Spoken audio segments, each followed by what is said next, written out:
was now proven, and we could use those models for any time we do modifications to the B-2. So now we don't have to do this brake test again because we could simulate it in our computer.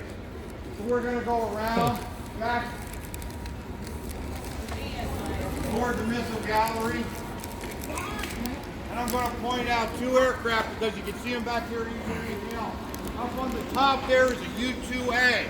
U-2 is a type aircraft that Francis Gary Powers was shot down in over the Soviet Union on his flight from Turkey to, Pakistan to Bodo, Norway.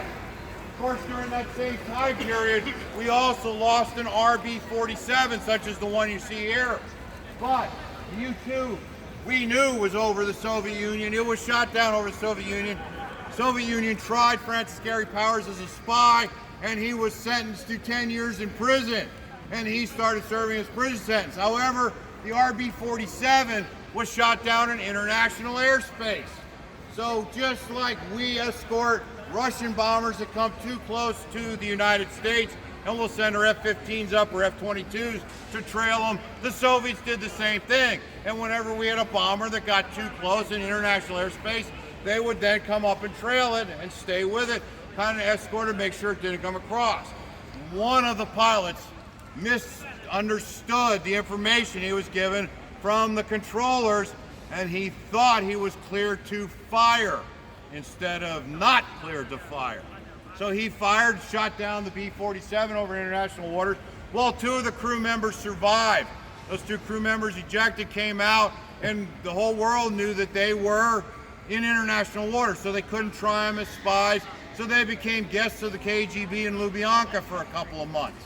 So they spent some time in Lubyanka, and then we agreed with the Soviets on a release date, and the Soviets gave them some clothing to wear when they were released, and we actually had them donate that clothing. So the clothing you see in this small space right here, the small display, is the clothing that they wore when they left the Soviet Union. So a lot of people say, why do you have a car in an Air Force museum? What's the purpose of the car?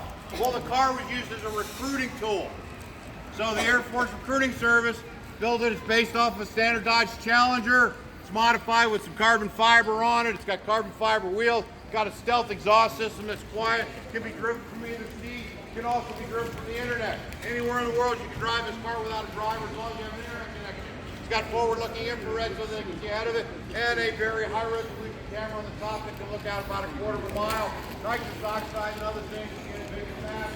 And because of that, it's very interesting to see nice. Anytime you know, so it was a recruiting tool. So I'm coming in here, we're starting to get into the space area, but this is the last part of the Cold War we talk about. There's a lot of vehicles in here that we use for testing in space. That vehicle right there, the Aero B, we actually have the real mice that flew into space on that.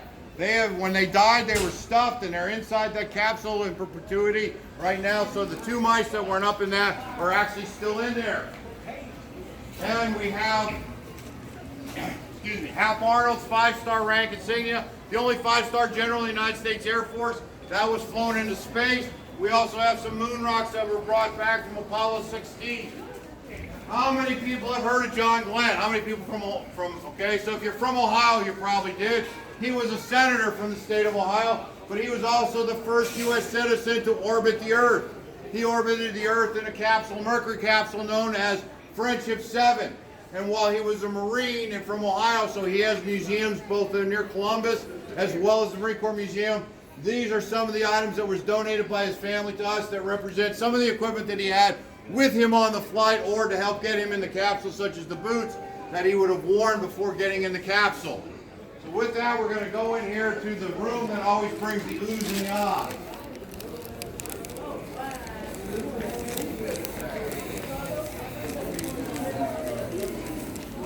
Wow. Nice. Saludos a la familia Cáceres. So these are our nuclear tipped ballistic missiles. So on this side, I have two early ones, the Jupiter and the Thor. Those were intermediate range. Those were 1,500 mile range, and they would have been in places such as Turkey and Italy during part of the Cold War. when Francis Gary Powers was shot down, one of the agreements we made with the Soviet Union was to pull those out of Turkey and Italy in order to have Francis Gary Powers released from prison. Of course, during that time, us and the Soviets had developed true intercontinental ballistic missiles, such as the ones that you see here, the Titan I and the Titan II. We do not have an Atlas on display, which was another one. We are going to be putting an Atlas on display at some point in time. We have one, I just don't know what state it's in, because we acquired one that has internal structure. And then we go to the third generation, which is solid rockets such as the Minuteman I, Minuteman III, and Peacekeeper. Now these particular weapons carried nuclear warheads. They are the type that sit in silos on alert. The type of weapon they carry would be one similar to this W-87 nuclear warhead right here. This is a bus. This is what carries the nuclear warheads. The bus is designed to take these to a spot in space where they are released, spun at a very high speed, come back down through the atmosphere and hit within a few feet of their target, of their intended target. Now, on these early missiles that carried one nuclear warhead, these we carried one nuclear warhead. In fact, with the Titan II in the megaton range, multi-megaton range. But these early missiles had a problem. These two over here used a type of fuel known as RP-1, which is a highly refined form of kerosene, and it had to mix that with liquid oxygen. So I had to store liquid oxygen on board. Very difficult to do because it has to be cold. So these had to be refueled right before launch. We would actually erect them and then refuel them, get them ready for launch. It took about 45 minutes. Not something you want to have if you're getting ready to go to a nuclear war. You don't want your missiles exposed that long. So the next generation allowed us to keep them in the silos fully refueled because we started using what's called hyperglolic fuels. Hyperglolic fuels are chemicals such as hydrazine and nitrogen tetroxide. When hydrazine or aerozine mixes with nitrogen tetroxide, they immediately combust and they don't need oxygen because they produce their own. So now I've got two chemicals in there that are relatively safe to store. When as soon as I mix the two together, they combust and they launch the rocket.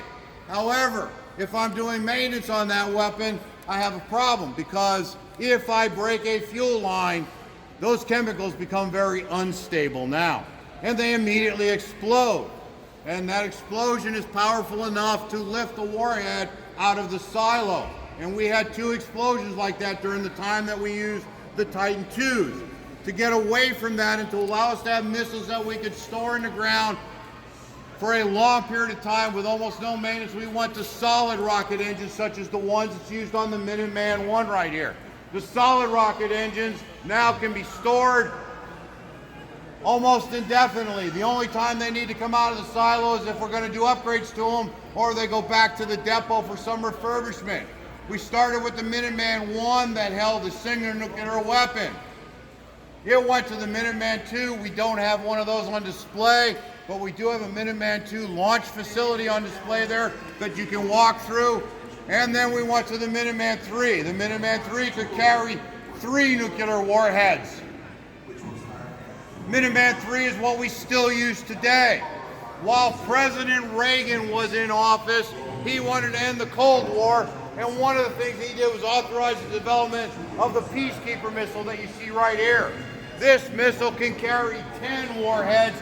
Each of them is independently targeted to a different location.